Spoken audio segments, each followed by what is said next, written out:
한국 제발 받아주십시오. 1,000억이면 될까요? 캄보디아 공군 대령이 무릎을 꿇었습니다. 50억 달러를 쏟아부은 중국제 방공망이 단 10분 만에 종이처럼 찢어졌기 때문입니다. 더 충격적인 건 그들을 박살낸 게 한국이 훈련시킨 태국 공군이었다는 겁니다. 중국은 침묵했고 캄보디아는 버림받았습니다. 전 세계가 한국의 줄을 서는 지금 그 충격적인 전말을 공개합니다. 시작하기 전 구독과 좋아요, 그리고 대한민국 화이팅 댓글로 한국을 응원해주세요. 중국이 우리를 버렸습니다.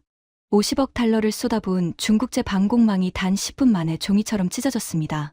저는 25년 군 생활 동안 이런 굴욕은 처음이었습니다. 그날 아침만 해도 저는 자신감에 차 있었습니다. 프놈펜 공군 기지의 지휘 통제실. 12개의 대형 모니터가 캄보디아 전역의 하늘을 실시간으로 보여주고 있었습니다. 중국이 설치해준 최신 레이더 시스템이었죠. 저는 그 앞에 서서 뿌듯함을 느꼈습니다. 안녕하세요. 저는 소피아 분탄이라고 합니다. 캄보디아 왕립공군 대령이자 방공사령부 작전참모입니다. 25년 전 신참 소위로 시작해서 여기까지 왔습니다. 여성으로서 캄보디아 공군 역사상 최초의 대령 진급이었죠. 제가 이 자리에 오기까지 수많은 편견과 싸워야 했습니다. 하지만 저는 포기하지 않았습니다. 왜냐하면 아버지의 유언이 있었기 때문입니다. 아버지는 크메르루주 시절 군인이셨습니다. 그 지옥 같은 시대를 살아남으신 분이죠. 돌아가시기 전 아버지가 제게 남긴 말씀이 있었습니다. 소피아, 강대국을 믿지 마라. 그들은 자기 이익을 위해 언제든 우리를 버린다. 스스로 강해져야 한다. 저는 그 말씀을 가슴에 새겼습니다. 하지만 현실은 달랐습니다. 캄보디아는 작은 나라입니다. 인구 1,700만 명. GDP는 고작 300억 달러. 스스로 강해지기엔 너무 약했습니다. 그래서 우리는 중국을 선택했습니다. 아니, 선택할 수밖에 없었습니다. 중국은 캄보디아의 최대 후원국이었습니다. 매년 수십억 달러의 원조와 투자가 쏟아졌죠. 도로, 항만, 공항. 눈에 보이는 모든 인프라에 중국 자본이 들어갔습니다. 군사 분야도 마찬가지였습니다. 전투기, 장갑차, 미사일. 중국은 우리에게 아낌없이 무기를 제공했습니다. 물론 공짜는 아니었습니다. 하지만 미국이나 유럽 무기의 절반 가격이었죠. 저는 솔직히 만족했습니다. 중국제 HQ-17 방공 시스템이 설치되던 날, 베이징에서 날아온 왕 웨이 군사고문이 제게 말했습니다. 분탄 대령, 이 시스템이면 동남아시아 최강입니다. 태국이요? 걱정할 필요 없습니다. 그들의 구식 전투기로는 이 철벽을 뚫을 수 없어요. 저는 그의 말을 믿었습니다. 아니, 믿고 싶었습니다. 왜냐하면 태국과의 관계가 심상치 않았기 때문입니다. 국경 지역의 카지노 단지 문제로 양국의 긴장이 고조되고 있었습니다. 그곳은 원래 캄보디아 영토였지만 사실상 무법지대였습니다. 온갖 불법 사업이 벌어지는 곳이었죠. 태국은 그곳을 눈의 가시처럼 여겼습니다. 자국민들이 피해를 보고 있다며 강력히 항의했습니다. 하지만 우리 정부는 무시했습니다. 그곳에서 나오는 검은 돈이 너무 컸기 때문입니다. 저는 군인으로서 불안했습니다. 태국 공군의 움직임이 심상치 않았거든요. 국경 근처에서 훈련 비행이 부쩍 늘었습니다. 저는 왕 웨이 고문에게 물었습니다. 고문관님, 태국이 정말 공격해 오면 어떻게 됩니까? 그는 피식 웃었습니다. 불가능합니다. 태국은 감히 중국의 우방을 건드리지 못해요. 만약 그런 일이 생기면 베이징이 가만히 있지 않을 겁니다. 저는 그 말에 안심했습니다. 중국이라는 거대한 뒷배가 있으니까요. 하지만 아버지의 목소리가 머릿속에서 맴돌았습니다. 강대국을 믿지 마라. 저는 그 불안을 애써 무시했습니다. 그리고 그날이 왔습니다. 3일 전 새벽 5시 47분. 저는 지휘 통제실에서 야간 근무를 서고 있었습니다. 커피를 마시며 모니터를 바라보고 있었죠. 평화로운 밤이었습니다. 레이더 화면에는 아무것도 없었습니다. 그런데 갑자기 통신병이 소리쳤습니다. 대령님, 태국 공군 기지에서 이상 징후가 포착됐습니다. 저는 커피잔을 내려놓았습니다. 뭐야? 다수의 전투기가 이륙 중입니다. 편대 규모로 보입니다. 심장이 빠르게 뛰기 시작했습니다. 방향은? 잠시만요. 통신병의 얼굴이 하얗게 질렸습니다. 국경 방향입니다. 저는 즉시 비상 프로토콜을 가동했습니다. 전 기지 비상, 적기 접근 중. 사이렌이 울려 퍼졌습니다. 병사들이 뛰어다니기 시작했습니다. 저는 왕웨이 고문에게 긴급 연락을 했습니다. 고문관님, 태국 전투기가 국경으로 향하고 있습니다. 그의 목소리는 여전히 태평했습니다. 걱정 마세요. 우리 방공망이 다 잡을 겁니다. 저는 그 말을 믿었습니다. 50억 달러짜리 시스템이니까요. 하지만 5분 후, 제 눈앞에서 믿을 수 없는 일이 벌어졌습니다. 레이더 화면에 적기가 뜨지 않았습니다. 뭐야? 왜 안 잡혀? 통신병이 당황한 목소리로 말했습니다. 모르겠습니다. 분명 이륙했는데 화면에 안 나타납니다. 저는 소름이 돋았습니다. 그 순간 무전기에서 다급한 목소리가 터져 나왔습니다. 국경 기지 피격. 국경 기지가 공격받고 있습니다. 저는 귀를 의심했습니다. 뭐라고? 우리 레이더에 아무것도 없는데. 대령님, 폭발이 여러 차례 발생했습니다. 통신이 끊어졌습니다. 저는 모니터를 노려봤습니다. 여전히 아무것도 없었습니다. 중국제 레이더는 적기를 전혀 탐지하지 못하고 있었습니다. 50억 달러가 종이 조각이 되는 순간이었습니다. 저는 왕웨이 고문에게 다시 연락했습니다. 고문관님, 레이더가 적기를 못 잡습니다. 어떻게 된 겁니까? 그의 목소리가 처음으로 흔들렸습니다. 그럴 리가 없습니다. 시스템에 문제가 있나 봅니다. 잠시만 기다리세요. 기다리라고요? 지금 우리 기지가 폭격당하고 있다고요? 하지만 그는 대답하지 않았습니다. 전화가 끊어졌습니다. 저는 멍하니 서 있었습니다. 아버지의 목소리가 다시 들려왔습니다. 강대국을 믿지 마라. 그들은 자기 이익을 위해 언제든 우리를 버린다. 눈앞이 캄캄해졌습니다. 그리고 10분 후 국경 카지노 단지가 지도에서 사라졌다는 보고가 들어왔습니다. 건물 17개 동 전체가 잿더미가 됐습니다. 하지만 주변 민간 시설은 거의 피해가 없었습니다. 건물 중심부만 정확히 타격당한 겁니다. 저는 보고서를 읽으며 손이 떨렸습니다. 이건 불가능한 정밀도였습니다. 미국도 쉽게 못하는 수준이었습니다. 그런데 태국이 이걸 해냈다고? 저는 태국 공군을 잘 알고 있었습니다.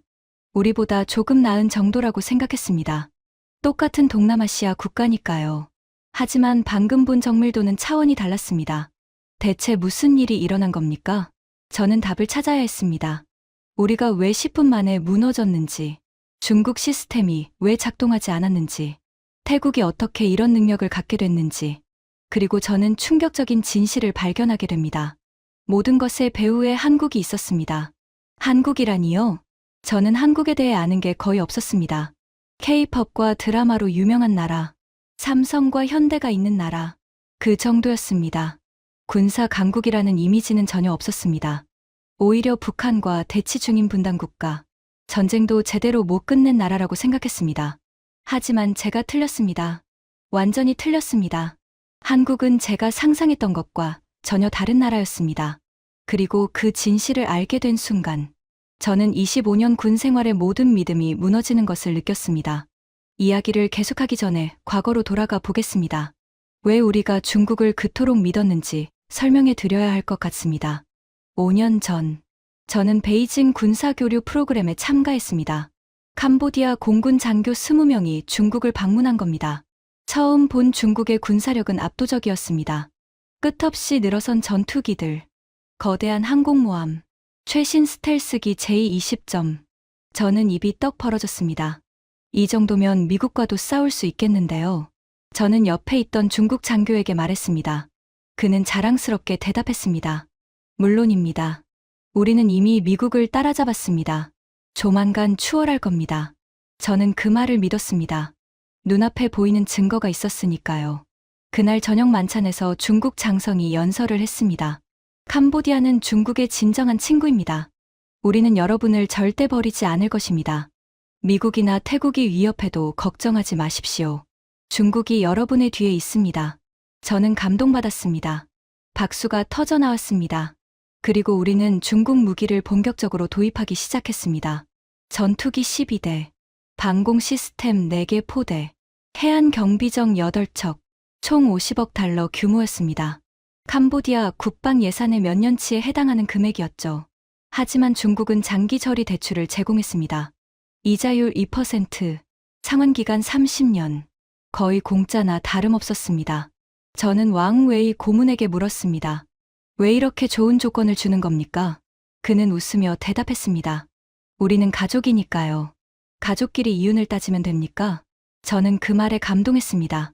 아버지의 경고는 까맣게 잊었습니다. 무기 도입 후 우리의 자신감은 하늘을 찔렀습니다. 특히 HQ-17 방공 시스템은 자랑거리였습니다. 왕 웨이 고문이 설명했습니다. 이 시스템은 러시아의 토르에미를 기반으로 개량한 겁니다. 동시에 4개 표적을 추적하고 요격할 수 있습니다. 스텔스기도 탐지 가능합니다. 저는 감탄했습니다. 그 정도면 태국 공군쯤은 문제없겠네요. 물론입니다.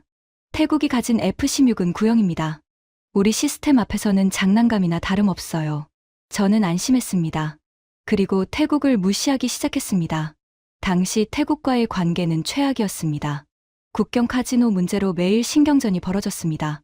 태국 정부는 강력히 항의했습니다. 캄보디아 국경의 불법 카지노가 태국 국민에게 피해를 주고 있습니다. 즉각 폐쇄하지 않으면 조치를 취하겠습니다. 하지만 우리 정부는 코웃음 쳤습니다. 뭘 어쩌겠다는 거야? 중국이 우리 뒤에 있는데. 저도 같은 생각이었습니다. 태국이 뭘 할 수 있겠어? 우리한테 50억 달러짜리 방공망이 있는데 그들의 구식 전투기로는 어림도 없지. 저는 완전히 방심하고 있었습니다. 그러던 어느 날 이상한 보고가 들어왔습니다. 태국 공군의 훈련 패턴이 바뀌었다는 겁니다. 정보 장교 리소콘 중령이 제게 보고했습니다. 대령님, 이상합니다. 태국 조종사들의 비행 패턴이 완전히 달라졌습니다. 뭐가 다른데? 예전에는 단순한 기동만 했습니다. 그런데 최근에는 고난도 전술 비행을 하고 있어요. 정밀 타격 훈련 같은 것도 보입니다. 저는 어깨를 으쓱했습니다. 훈련 좀 한다고 뭐가 달라지겠어. 장비가 구형인데. 하지만 소콘 중령은 걱정스러운 표정이었습니다. 그게요, 대령님.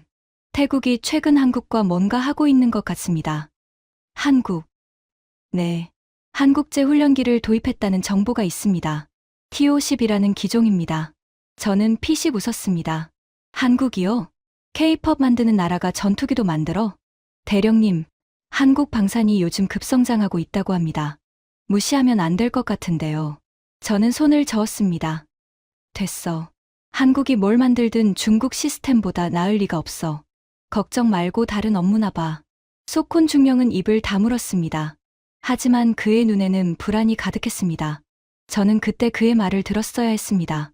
하지만 저는 너무 오만했습니다. 중국에 대한 맹신이 저를 눈멀게 했습니다. 며칠 후 또 다른 보고가 들어왔습니다. 태국 공군이 한국 교관단을 초청했다는 겁니다. 대규모 훈련 프로그램을 진행 중이라고 했습니다. 왕 웨이 고문에게 물었습니다. 한국 공군이 그렇게 대단합니까? 그는 비웃었습니다. 한국이요? 미국 무기 조립이나 하는 나라입니다. 자체 기술력은 없어요. 중국의 상대가 안 됩니다. 저는 그 말에 안심했습니다. 그래, 한국이 뭘 할 수 있겠어. 중국이 뒤에 있는데. 저는 계속 그렇게 자신을 속였습니다. 그리고 대가를 치르게 됩니다. 그날이 오기 일주일 전.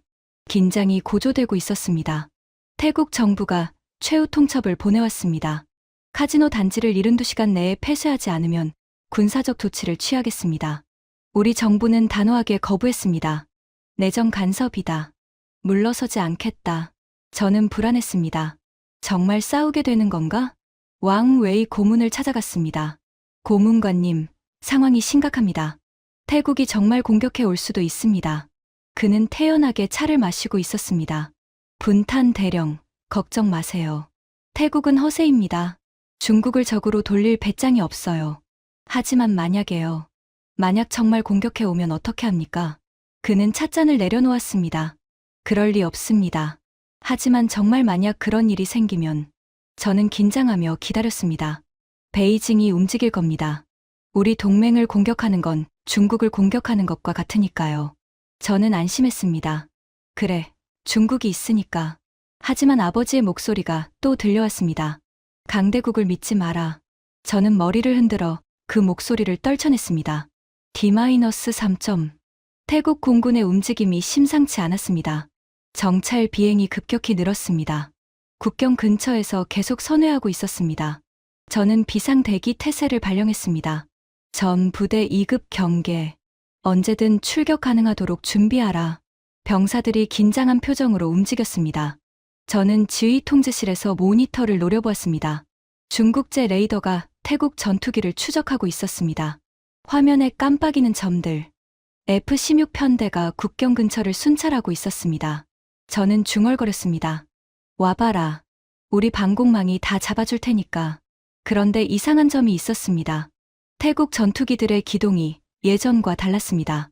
더 날카롭고 더 정밀했습니다. 마치 실전을 준비하는 것 같았습니다.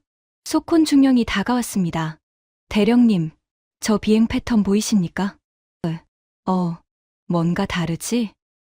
네, 저건 한국식 전술 교리입니다. 제가 자료를 찾아봤습니다. 한국 공군 교범에 나오는 패턴과 일치합니다. 저는 눈을 가늘게 떴습니다. 한국 교관들이 가르쳤다는 거야? 거의 확실합니다. 저 정도의 정밀도는 단기간에 나올 수 없습니다. 체계적인 훈련이 있었던 겁니다. 저는 불안해졌습니다. 하지만 인정하고 싶지 않았습니다. 됐어. 전술이 좀 바뀌었다고 뭐가 달라지겠어. 장비는 여전히 구형이잖아.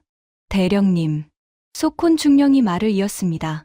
한국제 T-50 훈련기 말입니다. 그게 단순한 훈련기가 아니라고 합니다. 무슨 소리야? T-50은 경전투기로도 운용 가능합니다. 그리고 태국 조종사의 80%가 이 프로그램을 이수했다고 합니다. 저는 멈칫했습니다. 80%? 네.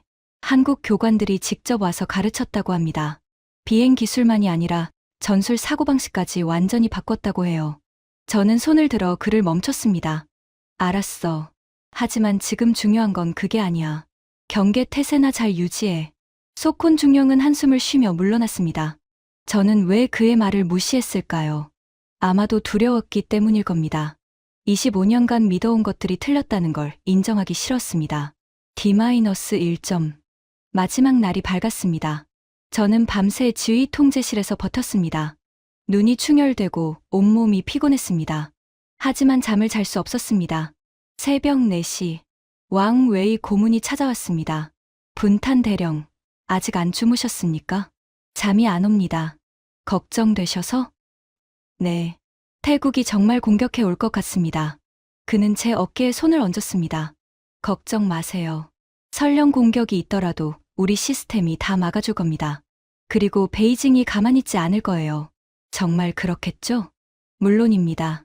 중국은 동맹을 절대 버리지 않습니다. 저는 그 말에 조금 안심했습니다. 하지만 가슴 한구석이 여전히 불안했습니다. 아버지. 저는 속으로 중얼거렸습니다. 아버지 말씀이 맞는 건가요? 강대국을 믿으면 안 되는 건가요? 대답은 없었습니다. 그리고 새벽 5시 47분. 모든 것이 시작되었습니다. 통신병의 다급한 목소리. 대령님. 태국 공군 기지에서 대규모 이륙이 감지되었습니다. 저는 벌떡 일어났습니다. 심장이 미친 듯이 뛰었습니다. 손이 떨렸습니다. 하지만 저는 침착하려고 노력했습니다. 방공 시스템 가동. 전 부대 1급 경계. 사이렌이 울려 퍼졌습니다. 병사들이 전투 배치에 들어갔습니다. 저는 모니터를 노려보았습니다. 중국제 레이더가 적기를 잡아줄 거라 믿었습니다. 하지만 화면에는 아무것도 나타나지 않았습니다. 적기가 어디 있지? 모르겠습니다. 대령님. 레이더에 아무것도 안 뜹니다. 불가능해. 이륙했다며? 예. 하지만 화면에는 없습니다. 저는 식은땀이 흘렀습니다. 뭔가 잘못했습니다. 심하게 잘못했습니다. 그리고 3분 후 국경에서 첫 번째 폭발음이 들려왔습니다. 저는 그 순간을 평생 잊지 못할 겁니다. 25년 군 생활이 무너지는 소리였습니다. 중국에 대한 믿음이 산산조각 나는 소리였습니다.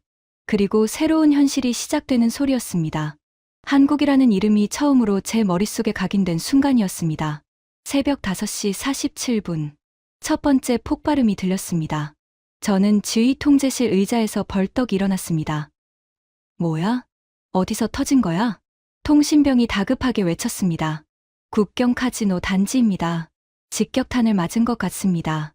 저는 믿을 수가 없었습니다. 우리 레이더에 아무것도 안 잡혔는데 모니터를 다시 확인했습니다. 화면은 여전히 깨끗했습니다. 적기의 흔적이 전혀 없었습니다. 50억 달러짜리 중국제 시스템이 아무것도 보여주지 않고 있었습니다. 두 번째 폭발. 세 번째 폭발. 연속으로 터져 나왔습니다. 대령님, 추가 피격 보고가 들어오고 있습니다. 저는 소리쳤습니다. 방공부대는 뭐 하고 있어? 응사해. 하지만 돌아온 대답은 충격적이었습니다. 대령님, 표적이 안 잡힙니다. 레이더에 아무것도 없습니다. 어디로 쏘라는 겁니까? 저는 머리가 하얘졌습니다. 이게 무슨 상황이지? 적기가 분명히 폭격을 하고 있는데 우리 레이더는 왜 아무것도 못 잡는 거야? 왕웨이 고문에게 달려갔습니다. 고문관님, 레이더가 작동을 안 합니다. 적기를 전혀 탐지하지 못하고 있어요. 그의 얼굴이 창백해졌습니다. 그럴 리가 없습니다. HQ-17은 최신 시스템입니다. 스텔스기도 잡을 수 있다고 했잖아요. 그는 말을 더듬었습니다. 태국에 스텔스기가 있을 리 없습니다. 뭔가 다른 문제가 있는 것 같습니다. 다른 문제요? 지금 우리 기지가 폭격당하고 있는데 다른 문제라고요? 저는 분노가 치밀어 올랐습니다. 하지만 화낼 시간도 없었습니다. 네 번째, 다섯 번째 폭발이 연이어 터졌습니다. 통신이 끊어지기 시작했습니다. 국경 기지와 연락이 안 됩니다. 전화도 무전도 다 불통입니다. 저는 절망적인 심정으로 모니터를 바라봤습니다. 그때 옆에 있던 소콘 중령이 외쳤습니다. 대령님, 저기 보세요. 그가 가리킨 건 위성 영상이었습니다. 실시간으로 국경 지역이 보이고 있었습니다. 저는 그 화면을 보고 숨이 멎는 줄 알았습니다. 카지노 단지가 불타고 있었습니다. 거대한 건물들이 연기에 휩싸여 있었습니다. 하지만 더 충격적인 건 그 다음이었습니다. 대령님, 소콘 중령의 목소리가 떨렸습니다. 저거 보세요. 주변 민가는 멀쩡합니다. 저는 눈을 비비고 다시 봤습니다. 그의 말이 맞았습니다. 폭격은 카지노 건물만 정확히 타격하고 있었습니다. 바로 옆에 있는 민간 건물들은 거의 피해가 없었습니다. 이건 말이 안 돼. 저는 중얼거렸습니다. 이 정도 정밀도면 미국 공군 수준이야. 아니, 미국도 이렇게 정확하게 못해. 소콘 중령이 말했습니다. 건물 중심부만 정확히 타격하고 있습니다. 창문 하나, 벽돌 하나 단위로 맞추고 있어요. 저는 머리가 혼란스러웠습니다. 태국 공군이 이런 능력을 가지고 있었다고? 우리가 알던 태국 공군이 아니었습니다. 완전히 다른 존재가 되어 있었습니다. 그리고 10분이 지났습니다. 고작 10분. 600초. 그 짧은 시간 동안 모든 것이 끝났습니다. 대령님, 공습이 끝난 것 같습니다. 적기들이 복귀하고 있습니다. 저는 멍하니 앉아 있었습니다. 끝났다고? 10분 만에 피해 보고가 들어오기 시작했습니다. 카지노 단지 건물 17개 동전파, 사망자 47명, 부상자 120명 이상, 주변 민간 피해는 경미. 저는 보고서를 읽으며 손이 떨렸습니다. 17개 동이 전파됐는데 민간 피해는 경미하다고? 이건 미친 정밀도였습니다. 한 발도 빗나가지 않았다는 뜻이었습니다. 왕웨이 고문이 다가왔습니다. 분탄 대령, 일단 진정하세요. 상황을 파악해야 합니다. 저는 그를 노려봤습니다. 진정하라고요? 방금 우리가 10분 만에 박살났어요. 고문관님이 자랑하던 50억 달러 시스템은 껍데기였어요. 그는 말을 잇지 못했습니다. 저는 계속 몰아붙였습니다. 적기 한 대도 못 잡았어요. 한 대도. 그 최신 시스템이라는 게 왜 아무것도 못했는지 설명해 주세요. 그는 고개를 숙였습니다. 조사가 필요합니다. 지금은 아무것도 말씀드리기 어렵습니다. 저는 분노와 절망이 뒤섞인 감정에 휩싸였습니다. 아버지의 목소리가 다시 들려왔습니다. 강대국을 믿지 마라. 그들은 자기 이익을 위해 언제든 우리를 버린다. 눈물이 나올 것 같았습니다. 아버지 말씀이 맞았습니다. 저는 25년 동안 잘못된 것을 믿고 있었습니다. 공습이 끝난 후 긴급회의가 소집됐습니다. 프놈펜 국방부 지하 벙커. 장군들과 고위 장교들이 모였습니다. 분위기는 장례식장 같았습니다. 국방장관이 먼저 입을 열었습니다. 도대체 어떻게 된 겁니까? 50억 달러를 쏟아부은 방공망이 왜 작동하지 않았습니까? 모두가 왕웨이 고문을 쳐다봤습니다. 그는 식은땀을 흘리며 말했습니다. 시스템 자체에는 문제가 없었습니다. 다만 적기의 전자전 능력이 예상보다 뛰어났던 것 같습니다. 전자전이요? 태국이 그런 능력을 가지고 있었습니까? 국방장관의 목소리가 날카로워졌습니다.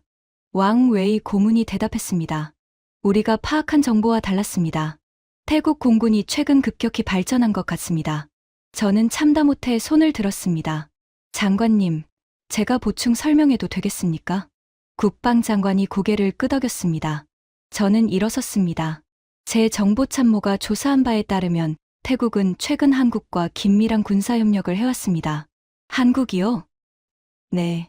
한국제 TOC 훈련기를 도입했고 한국 교관단의 집중 훈련을 받았습니다. 회의실이 술렁거렸습니다. 한국 공군이 그렇게 대단합니까? 누군가가 물었습니다. 소콘 중령이 대답했습니다. 조사 결과 한국은 현재 세계 방산 수출 4위 국가입니다. 그들의 훈련 프로그램은 미국 수준으로 평가받고 있습니다. 왕 웨이 고문이 끼어들었습니다. 잠깐만요. 한국은 그저 미국 무기를 조립하는 나라입니다. 자체 기술력은 대단치 않습니다.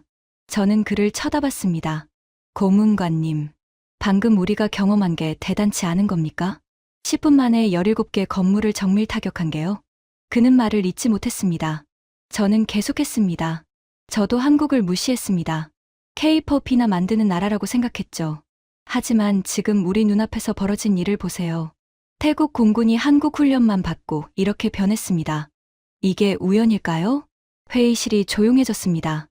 국방장관이 물었습니다. 그럼 우리 중국제 시스템은 왜 안 됐습니까? 구체적으로 설명해 주세요. 소콘 중령이 분석 자료를 꺼냈습니다. 레이더 로그를 분석했습니다. 적기가 분명히 있었는데 시스템이 인식하지 못했습니다. 왜죠? 두 가지 가능성이 있습니다. 첫째, 적기가 전자전으로 우리 레이더를 교란했습니다. 둘째, 우리 시스템의 소프트웨어가 최신 위협에 대응하지 못했습니다. 왕 웨이 고문이 반박했습니다. HQ-17은 최신 시스템입니다. 그런 일이 있을 수 없습니다. 소콘 중령이 조용히 말했습니다. 고문관님, 저도 그렇게 믿고 싶습니다. 하지만 현실이 증명했습니다. 우리 시스템은 태국의 공격을 막지 못했습니다. 왕 웨이 고문의 얼굴이 붉어졌습니다. 이건 시스템 문제가 아닙니다. 운용 미숙입니다. 캄보디아 병사들이 제대로 다루지 못한 겁니다. 저는 분노가 치밀었습니다. 고문관님, 지금 우리 병사들 탓을 하시는 겁니까? 우리는 고문관님이 하라는 대로 다 했습니다. 매뉴얼대로 운용했습니다. 그런데 결과가 이겁니다. 회의실에 긴장감이 감돌았습니다. 국방장관이 손을 들었습니다. 진정들 하세요. 지금 서로 탓할 때가 아닙니다. 그는 한숨을 쉬며 말했습니다. 솔직히 말해서 우리 모두 충격받았습니다. 중국 시스템을 믿었는데 이렇게 허무하게 무너질 줄은 몰랐습니다. 저는 조용히 말했습니다. 장관님, 중국제 무기의 실전 성능에 대한 의문은 예전부터 있었습니다. 러시아 우크라이나 전쟁에서도 중국제 장비들이 기대 이하의 성능을 보였습니다. 왕 웨이 고문이 소리쳤습니다. 그건 근거 없는 비방입니다. 저는 그를 똑바로 쳐다봤습니다. 고문관님, 저는 25년간 캄보디아 공군에서 복무했습니다. 우리나라를 지키기 위해 모든 것을 바쳤습니다. 중국을 믿은 것도 우리나라를 위해서였습니다. 하지만 오늘 저는 깨달았습니다. 우리가 믿은 것이 종이호랑이였다는 것을요. 회의실이 완전히 침묵에 빠졌습니다. 왕 웨이 고문은 아무 말도 하지 못했습니다. 그의 얼굴에는 당혹감과 분노가 뒤섞여 있었습니다. 국방장관이 천천히 말했습니다. 분탄 대령의 말이 맞습니다. 우리는 현실을 직시해야 합니다. 중국 시스템만으로는 부족합니다. 다른 대안을 찾아야 합니다. 저는 가슴이 무거웠습니다. 25년간 믿어온 것이 무너지는 순간이었습니다. 하지만 동시에 새로운 가능성이 보이기 시작했습니다. 한국, 그 이름이 머릿속에서 맴돌았습니다. 태국을 저렇게 바꿔놓은 나라, 과연 어떤 나라일까? 회의가 끝난 후 저는 소콘 중령에게 말했습니다. 한국에 대해 알아봐. 모든 것을. 네, 대령님. 소콘 중령은 밤새 자료를 뒤졌습니다. 다음 날 아침 그가 보고서를 들고 왔습니다. 대령님, 놀라운 내용들입니다. 뭔데? 한국 방산의 성장 속도가 믿기 어려울 정도입니다. 그가 자료를 펼쳤습니다. 한국은 1970년대까지 총 한 자루 못 만드는 나라였습니다. 모든 무기를 미국에서 수입했죠. 하지만 지금은 세계 4위 방산 수출국입니다. 4위요? 네. 미국, 러시아, 프랑스 다음입니다. 중국보다 위입니다. 저는 놀랐습니다. 한국이 중국보다 방산 수출을 많이 한다고? 네. 특히 최근 5년간 폭발적으로 성장했습니다. 폴란드, 노르웨이, 호주, 필리핀 등 수많은 나라가 한국 무기를 사고 있습니다. 저는 고개를 갸웃했습니다. 왜? 왜 갑자기 한국 무기가 인기를 끌게 된 거지? 소콘 중령이 대답했습니다. 3가지 이유가 있습니다. 첫째, 가격 대비 성능이 뛰어납니다. 미국이나 유럽 무기의 절반 가격에 비슷한 성능을 냅니다. 둘째, 납기가 빠릅니다. 서양 국가들은 주문 후 몇 년을 기다려야 하는데 한국은 빠르면 1년 안에 납품합니다. 셋째, 기술 이전에 적극적입니다. 고객 국가의 기술을 공유해서 현지 생산을 돕습니다. 저는 감탄했습니다. 그게 전부야? 아닙니다. 가장 중요한 건 실전 검증입니다. 실전 검증? 네. 한국은 북한과 70년 넘게 대치하고 있습니다. 항상 전쟁 준비 상태로 살아왔습니다.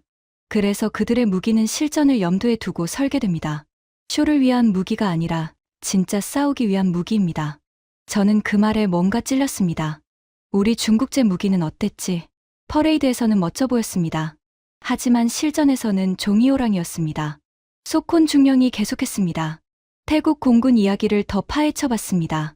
뭘 알아냈어? 한국 교관단이 태국에 온 건 3년 전입니다. T-50 훈련기 도입과 함께 왔습니다. T-50이 뭔데 그렇게 대단해? T-50은 한국과 미국이 공동 개발한 고등 훈련기입니다. 하지만 단순한 훈련기가 아닙니다. 경전투기로도 운용 가능합니다. FA-50이라는 전투형도 있습니다. 저는 고개를 끄덕였습니다. 그래서 태국 조종사들이 달라진 거야? 네. 한국 교관들은 단순히 비행 기술만 가르치지 않았습니다. 전술 사고방식 자체를 바꿔놨습니다. 어떻게? 소콘 중령이 자료를 더 꺼냈습니다. 한국 공군 훈련 프로그램의 특징입니다. 첫째, 실전 시나리오 중심입니다. 가상의 상황이 아니라 실제 북한 위협을 상정하고 훈련합니다. 둘째, 의사결정 속도를 강조합니다. 3초 안에 판단하고 행동하도록 훈련시킵니다. 셋째, 팀워크와 통합작전을 중시합니다. 전투기만 따로 노는 게 아니라 전자전, 정보, 방공이 하나로 움직입니다. 저는 감탄을 금치 못했습니다.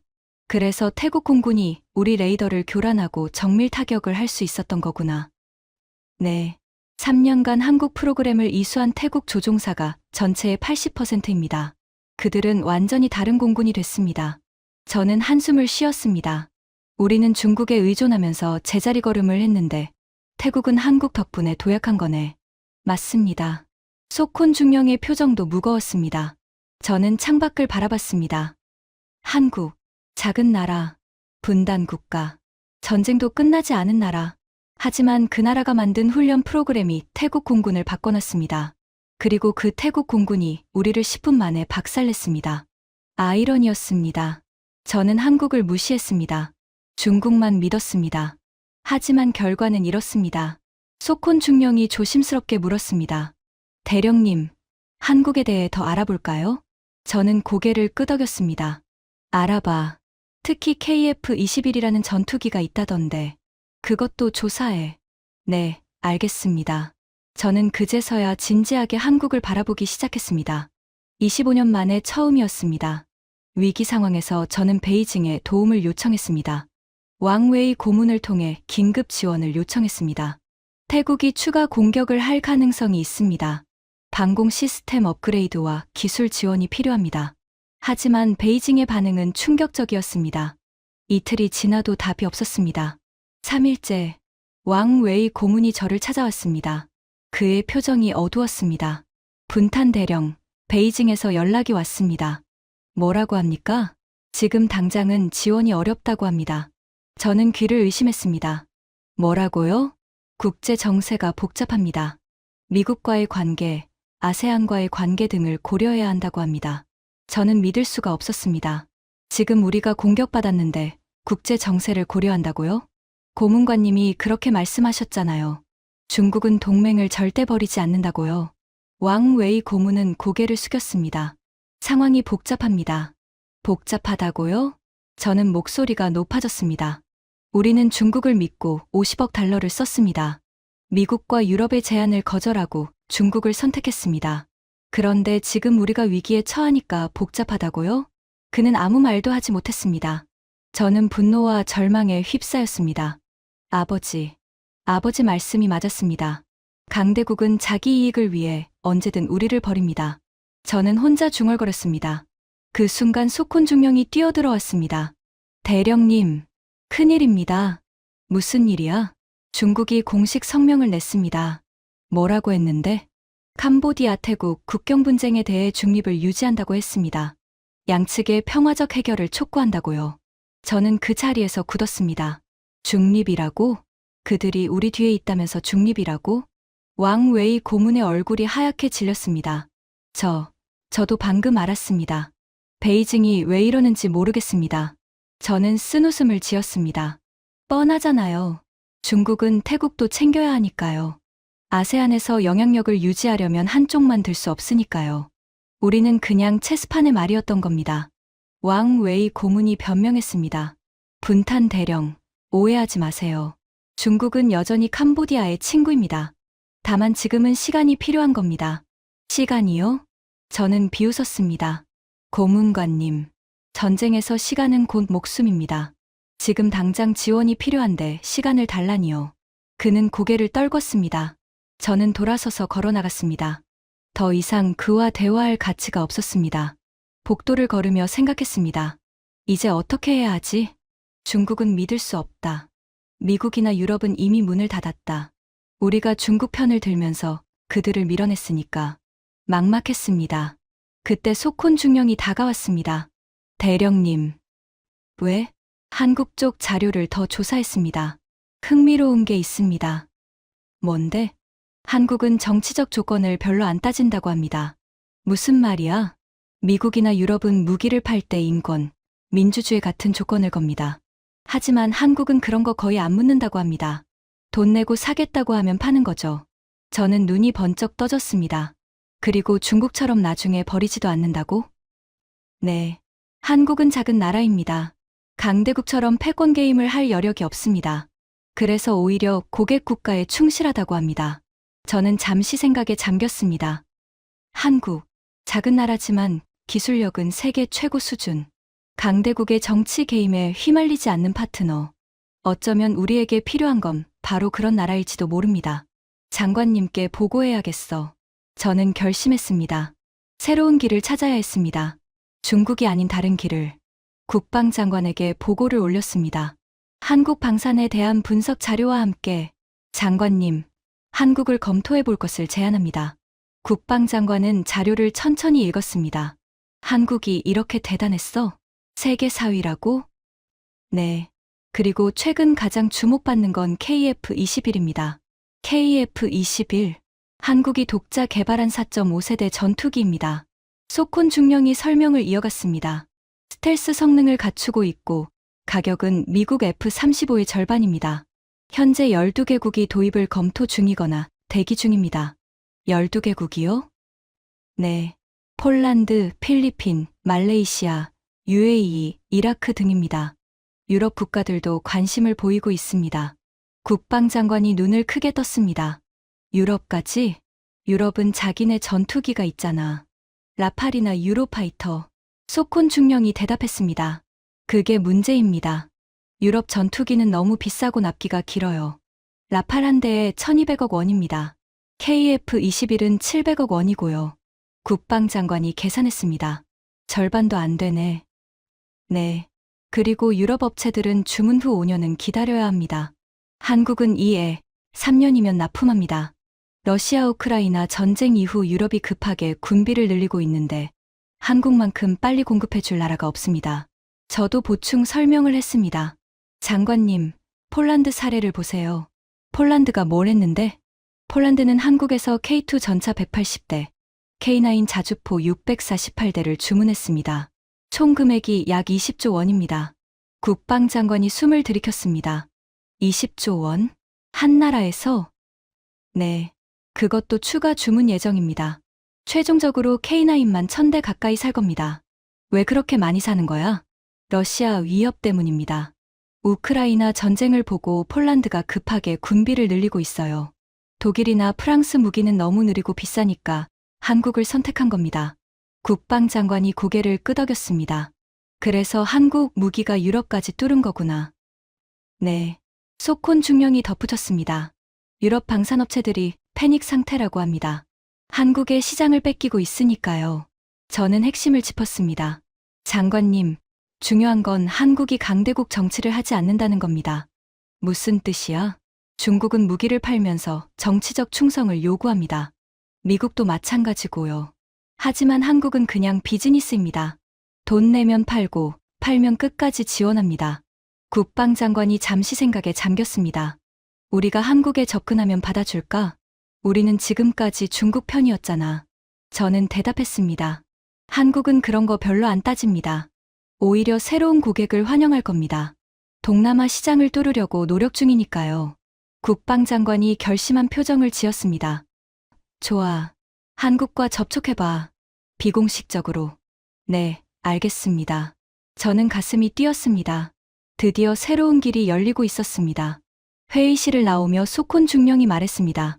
대령님, 정말로 한국과 협력하게 될까요? 저는 대답했습니다. 해야지. 중국한테 더 이상 기대할 게 없잖아. 그런데 한국이 우리를 받아줄까요? 우리 입장이 좀 그렇잖아요. 저는 씁쓸하게 웃었습니다. 그래서 빌어야지. 한국한테 빌어야 해.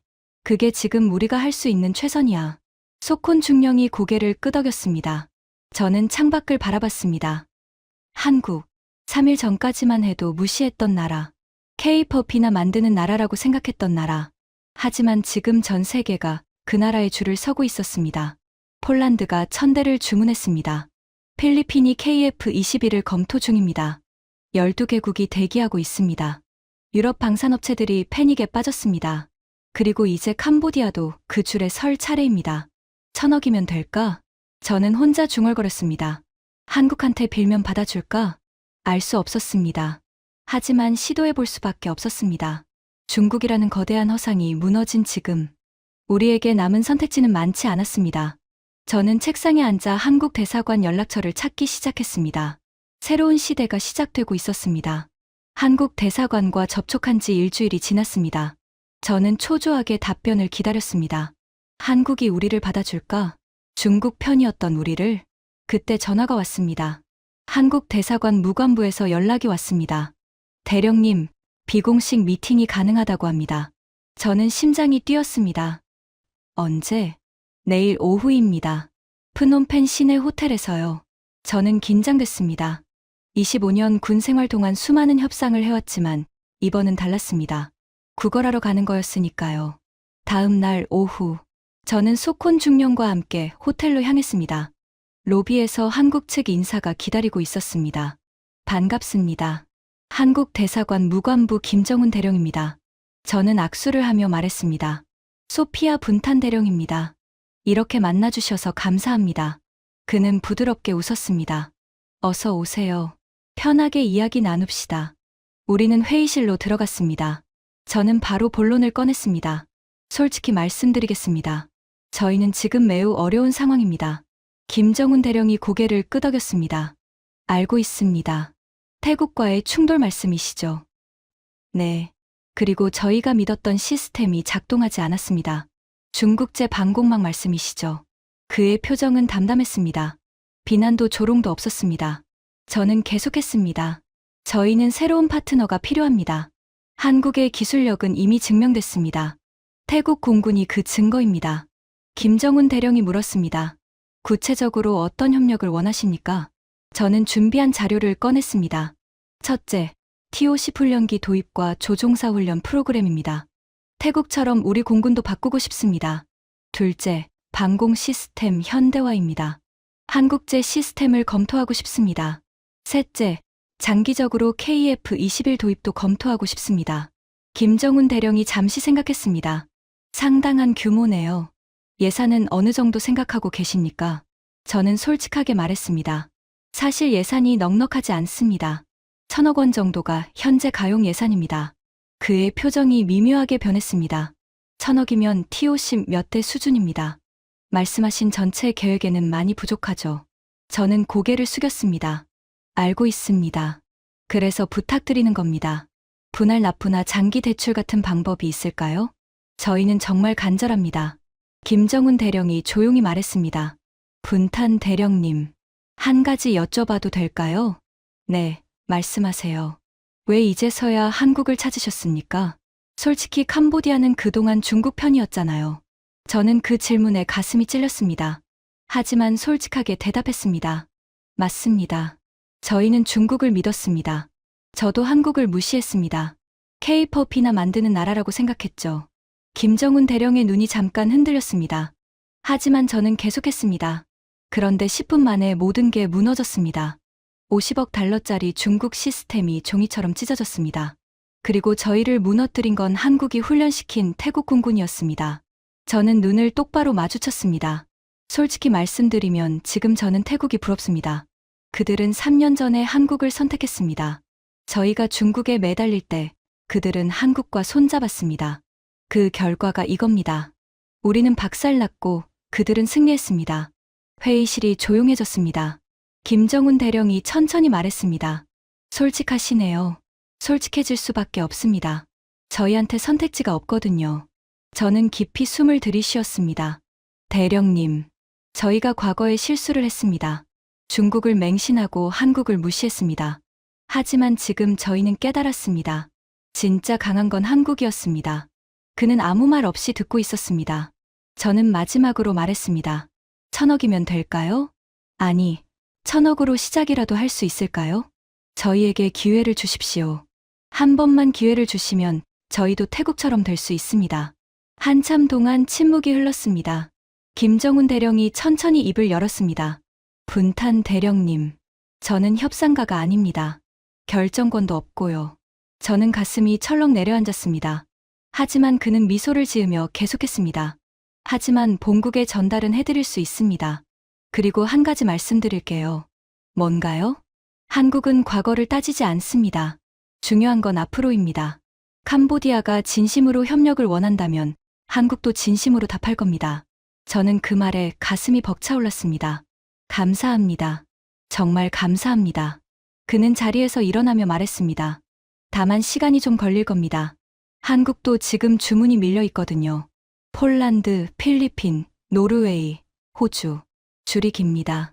저는 고개를 끄덕였습니다. 기다리겠습니다. 저희는 기다릴 준비가 돼 있습니다. 악수를 나누고 회의실을 나왔습니다. 복도를 걸으며 소콘 중령이 말했습니다. 대령님, 잘 된 것 같습니다. 저는 쓴웃음을 지었습니다. 글쎄, 줄이 길다잖아. 우리 차례가 오기나 할까.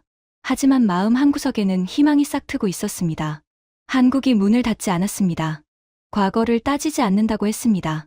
어쩌면 우리도 기회가 있을지 모릅니다. 호텔을 나오며 하늘을 올려다봤습니다. 태국 공군이 지나간 그 하늘, 우리를 박살낸 그 하늘. 하지만 이제 그 하늘은 다르게 보였습니다. 두려움이 아니라 가능성으로. 한국과 함께라면 우리도 저 하늘을 지배할 수 있을지도 모른다. 저는 그렇게 생각했습니다. 한 달이 지났습니다. 한국에서 공식 답변이 왔습니다. 협력 논의를 시작하겠다. 저는 그 소식을 듣고 눈물이 났습니다. 소콘 중령이 흥분해서 말했습니다. 대령님, 한국이 받아줬습니다. 저는 고개를 끄덕였습니다. 이제 시작이야. 진짜 시작. 그 후 많은 일이 있었습니다. 한국 기술팀이 캄보디아를 방문했습니다. 우리 시스템을 점검하고 문제점을 분석했습니다. 그들의 진단은 냉정했습니다. 중국제 시스템에 근본적인 문제가 있습니다. 소프트웨어가 최신 위협에 대응하지 못합니다. 하드웨어 품질도 기대 이하입니다. 저는 쓴웃음을 지었습니다. 50억 달러가 쓰레기였군요. 한국 기술팀장이 말했습니다. 쓰레기라고까지 할 건 아닙니다. 하지만 실전에서는 부족합니다. 그게 현실입니다. 그는 희망적인 말도 덧붙였습니다.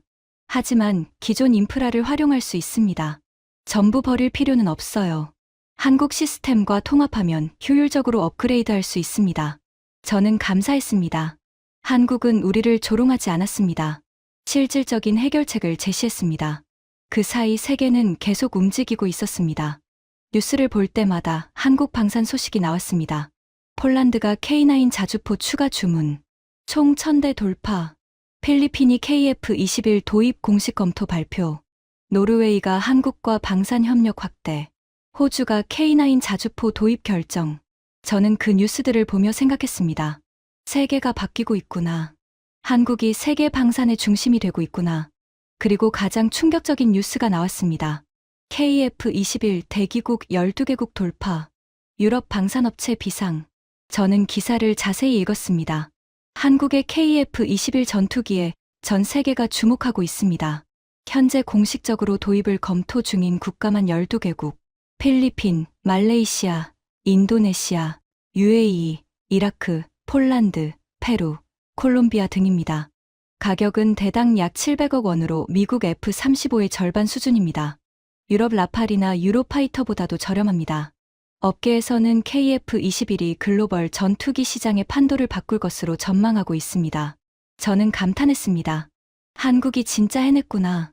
70년 전에는 총 한 자루 못 만들던 나라가 이제 세계가 줄을 서고 있구나. 소콘 중령이 다가왔습니다. 대령님, 중국 쪽 반응 보셨습니까? 아니, 뭐라던데? 중국 관영 매체가 논평을 냈습니다. 저는 화면을 봤습니다. 한국 방산의 급부상은 미국의 지원 덕분이다. 독자 기술력은 과장되어 있다. 장기적으로 품질 문제가 드러날 것이다. 저는 피식 웃었습니다. 질투하는 거네. 네. 소콘 중령도 웃었습니다. 한국한테 시장 뺏기니까 불안한 거죠. 저는 고개를 끄덕였습니다. 당연하지. 중국이 자랑하던 저가 무기 전략을 한국이 박살내고 있으니까. 가격도 비슷하고 품질은 한국이 월등히 높으니까. 중국으로선 답이 없지. 저는 창밖을 바라봤습니다. 세계가 변하고 있었습니다. 미국, 러시아, 유럽이 독점하던 방산 시장. 거기에 한국이 뛰어들었습니다. 그리고 순식간에 4위까지 올라갔습니다. 이제 3위도 시간 문제였습니다. 그때 전화가 왔습니다. 국방장관실에서였습니다. 분탄 대령, 장관님이 부르십니다. 저는 급히 국방부로 향했습니다. 국방장관이 기다리고 있었습니다. 분탄 대령, 좋은 소식이 있소. 뭡니까, 장관님? 한국 정부에서 공식 제안이 왔소. TOC 훈련기 8대와 조종사 훈련 프로그램, 그리고 방공 시스템 업그레이드 패키지. 저는 심장이 뛰었습니다. 정말입니까? 그렇소. 가격도 우리 예산 범위 안에서 조정해줬소. 장기 분할 납부도 가능하다고 하고. 저는 눈물이 핑 돌았습니다. 한국이 정말 해줬구나. 우리를 받아줬구나. 국방장관이 말했습니다. 분탄 대령, 당신이 한국과의 접촉을 시작했소. 이 공은 당신 것이오. 저는 고개를 저었습니다. 아닙니다, 장관님. 저는 그저 실수를 바로잡으려 했을 뿐입니다. 너무 늦었지만요. 국방장관이 웃었습니다. 늦었어도 시작하는 게 중요하지 않겠소? 이제 캄보디아도 달라질 거요. 저는 고개를 숙였습니다. 아버지. 저는 속으로 말했습니다. 아버지 말씀이 맞았습니다. 강대국을 믿으면 안 됐습니다. 하지만 이제 저는 다른 길을 찾았습니다. 한국은 강대국이 아닙니다. 우리와 비슷한 작은 나라입니다. 하지만 그들은 스스로 강해졌습니다. 아무것도 없는 상태에서 세계 최고가 됐습니다. 그게 우리가 배워야 할 점입니다. 국방장관실을 나오며 저는 결심했습니다. 캄보디아도 바뀔 겁니다. 한국처럼 스스로 강해질 겁니다. 시간이 걸리더라도 한 걸음씩 프놈펜 거리를 걸으며 하늘을 올려다봤습니다. 언젠가 이 하늘에 우리 전투기가 날 겁니다. 한국이 훈련시킨 조종사가 모는 전투기가. 그리고 그때는 아무도 우리를 무시하지 못할 겁니다. 10분 만에 무너졌던 그날. 저는 모든 것을 잃은 줄 알았습니다. 하지만 그날은 끝이 아니라 시작이었습니다. 낡은 믿음이 무너지고 새로운 길이 열린 날이었습니다. 한국, 작은 나라, 분단 국가. 70년 전에는 총 한 자루 못 만들던 나라. 하지만 지금 전 세계가 그들에게 줄을 서고 있습니다. 12개국이 KF-21을 기다리고 있습니다. 폴란드가 1000대를 주문했습니다. 유럽이 패닉에 빠졌습니다. 중국이 경악하고 있습니다. 그리고 이제 캄보디아도 그 대열에 합류했습니다. 한국한테 빌었습니다. 1000억이면 될까요? 라고 물었습니다. 그들은 우리를 받아줬습니다. 과거를 따지지 않았습니다. 그게 한국이었습니다. 저는 이 이야기를 전하고 싶었습니다. 한국인들에게. 당신들이 만든 무기가 세계를 바꾸고 있습니다. 당신들이 훈련시킨 군대가 전쟁의 판도를 뒤집고 있습니다. 당신들이 무시당하던 시절은 끝났습니다. 이제 세계가 당신들을 우러러봅니다. 저도 그중 한 명입니다. K-팝만 만드는 나라라고 무시했던 제가 이제는 한국의 위대함을 인정합니다. 아니, 경외합니다. 한국은 진짜 미쳤습니다. 좋은 의미로요. 여러분의 나라는 정말 대단합니다. 자랑스러워 하셔도 됩니다. 아니, 자랑스러워해야 합니다. 세계가 인정하고 있으니까요. 저 소피아 분타는 이 자리에서 약속합니다. 캄보디아도 언젠가 한국처럼 되겠습니다. 스스로 강해지겠습니다. 그날이 올 때까지 열심히 배우겠습니다. 한국에게, 여러분에게, 지금까지 캄보디아 공군 대령이 경험한 충격적인 이야기였습니다. 50억 달러를 믿었다가 10분 만에 무너진 나라. 그리고 한국에 무릎 꿇고 1000억을 구걸한 나라. 여러분의 나라 대한민국이 지금 전 세계를 이렇게 바꾸고 있습니다. 이 이야기가 마음에 드셨다면 주변에 널리 공유해 주세요. 대한민국의 위대함을 더 많은 분들이 알 수 있도록요.